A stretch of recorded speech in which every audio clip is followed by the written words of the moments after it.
Oui, assalamu alaikum wa rahmatullah. Man maa ngi tudd Alassane Ndoye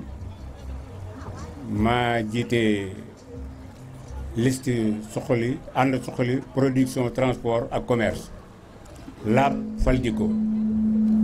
tey jii nag ñu ngi fii ci Ndar dëkk nag soo fay dem am ku lay teeru daf saa baax waaye ki lay teeru it mat li mu doon daf see baax moo tax ñu jëw ci dëkk bi man see tudd Serigne Mbaye Kane nekk président regroupement bu gare routière bu Saint-Louis mais en même temps président régional fekk fi ku ñu wax Mor Sourang nag kenn du ko présenté ndax ku xam Alaaji Bamba Sourang xam war ngaa xam Mor Sourang Alaaji Bamba Sourang nag ma Sourang mooy waajuram moo tax xam nañ ci transport war nañu lekk addiya ñoom Pape Fall Ngom aussi kon ñu ngi gërëm ñëpp di sant ñëpp tey jii nag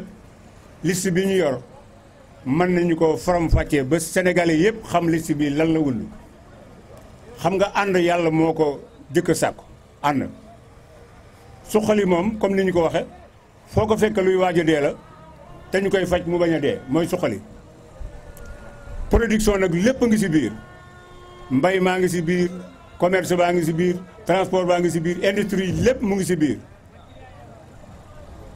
kon transport ak commerce moom moo ëmbaloon lépp waaye dañ ci boole ñaar yoo xam ni dafa am solo dañ koy fàtte xam nga dañu wax laab mooy nit ku set waaye laab it mën nañu koo tekkee fas bu takk sareet foog ñu def laab ci gémmiñam ba bu bëggee maam ñu téye ko boo bëggee mu jaar gauche wala droite nga kii ko jikko nag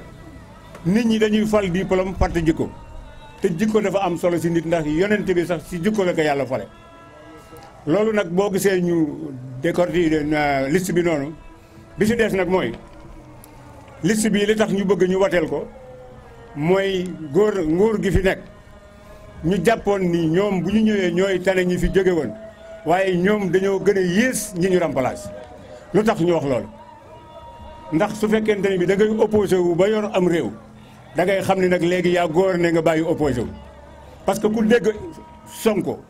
ni muy waxee nga xam ni na ma doon waxee bu muy opposé noonu la loolu lay waxee ba léegi ma wax nag ni lii nga xamante ni bii moo fi xew nañu seet lu koy saafara te mu bañ a waxee moom ni muy waxee bu woowee nit ñi fitna na ko wóor ni li mu mënoon mënatu ko gone yi dootuñu nangu kenn di leen rey dootuñu ko nangu gone yi ñoo koy jëkk bañal seen bopp parce que dañu koo def te gisuñu si seen njariñ gone yi yëpp ñii dee nañu ñii dem nañ ci géej gi te nag lu ko waraloon ñu gëm li nga xamante ni moom la ñu waxoon nit ñi te biñ ñëwee defuñu ci dara dama ni Sonko dafa waxoon ni buñ ko joxee réew mi ñaari weer Sénégalais yëpp danañ ci gis seen bopp mu ni kon moom mooy tabax réew mi est-ce que Sonko ni ma ko waxee woon sànq ma ni nit bu ne maçon la mën na maa tabax nga birigal ko utal ko suuf ak ciment ak fer jox ko mu toog juróom-ñetti weer te mën la fondement kooku bu ne mën na maa tabax duñ ko gëm monsieur le ministre transport nag moom la ñuy waxal muy El Malick Ndiaye ku nekk dégg na décision yi mu jël ci transport képp koo xam ne ci transport ngay dund war ngaa jóg jàkkaarloog El Malick Ndiaye yàlla néewal ko doole ndax kat su tax nit mënuñu koo wax lu ëpp tam la nit secours yi dañuy naan deret loolu nun lébu yi ku koy wax dañuy dëmm ngay doon mais El Malick Ndiaye bu ñu defee dëmm moom ab noxoor la moom te loolu nag képp ku yëngatu ci transport war nga see taxaw ndax kat xeex Alassane Ndoye képp moo tax mu créé li muy créé ndax kat jël na benn syndicaliste boo xam ne ni Alassane Ndoye moo ko formé mais jël na syndicaliste boobu def ko nu mu tudd sax porte parole la ko def ko mandataire pour xeex Alassane Ndoye ne El Malick Ndiaye mënul si Alassane Ndoye dara yëguma ni sax mu ngi dox si kaw suuf El Malick Ndiaye nag li muy wax El Malick ay conseil la ko def conseil spécial la def syndicaliste boobu kooku nag ne transporteur ak chauffeur yëpp xam ne nekkalatul leen El Malick Ndiaye nag li muy wax nii nit buy wax dara loo xam ne jaaduwul ay kilifaam ne ceel te artuwuñu ko dañ sa ànd El Malick Ndiaye resuñu ko waaye ñi nga xam ne ñoo di ay kilifaam bu ñu toppatoowul resuñu leen réew mi nañ ko yor si jàmm te bañ ko yor si ay fitna bu ñu yaakaaree ne nag moom la mu doon wax Bougane dañu ko ni coppet tekk fële te dara yënguwul moom bu ñu ko doon coppet dara duutu yëngu parce que ñi ko toppoon bàyyi nañ ko asalaamaaleykum wa rahmatullah. waaw kon. Transport routier du Sénégal est 5e sur la liste nationale. Je suis venu à Saint-Louis dans ma ville natale en compagnie de mon grand frère et ami Alassane Ndoye, député sortant, de Pape Modou Ndiaye et de tous les autres investis. En effet, aujourd'hui, le 17 mars, nous faisons focus sur le 17 mars parce que les Sénégalais vont devoir, le 10 novembre, les Sénégalais vont devoir élire leurs députés, ce qui est tout à fait normal. Mais nous avons entendu des autorités dire qu'ils voulaient une majorité écrasante. Je dois vous dire que le mot écrasante veut dire quelque chose. Cela me rappelle la célèbre phrase du président Macky Sall: nous allons réduire l'opposition à sa plus simple expression. Je pense que di buur di bumi dafa war a jeex ci Sénégal. On vous a confié la République, mais que les Sénégalais donnent chance aux députés que nous sommes pour pouvoir contrôler l'action gouvernementale. Ce qui nous a amené à ne pas être dans une liste de partis, mais à être dans une liste indépendante, c'est parce que nous avons vu qu'à l'Assemblée, les députés recevaient des consignes et ne se préoccupaient pas trop de l'affaire des Sénégalais. C'est le patron du parti qui donnait des ordres et on s'exécutait. Là, nous avons choisi d'être indépendants pour n'être redevables qu'aux populations sénégalaises qui nous feront confiance. Nous pouvons vous assurer qu'à l'Assemblée nationale, nous jurons toute notre partition pour qu'il n'y ait pas de dérive. Mais quand vous donnez à quelqu'un une majorité écrasante,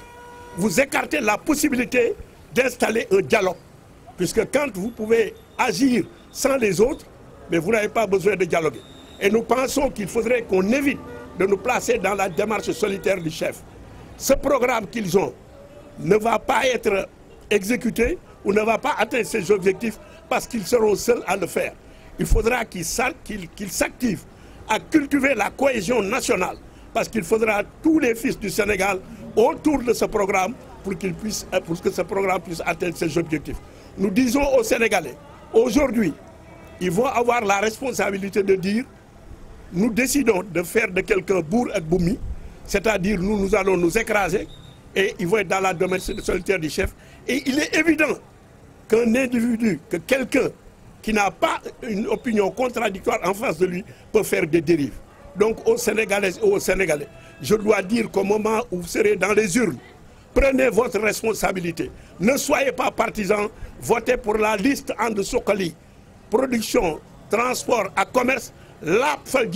nous contrôlerons l'action gouvernementale et nous nous érigerons contre toutes les dérives. Mais si vous leur donnez une majorité confortable, il faudra vous dire que même si vous élisez des députés, nous compterons pour du beurre. Aux Sénégalaises et aux Sénégalais, je dois dire, réfléchissez. Cessez d'être partisans. Cessez d'être partisans. Soyez objectifs pour une seule fois. Au Sénégal, nous avons de l'or. Nous avons toutes les minerais possibles. Nous avons des terres arables jamais cultivées. Nous avons de l'eau. Nous faisons partie des pays disposant de plus de ressources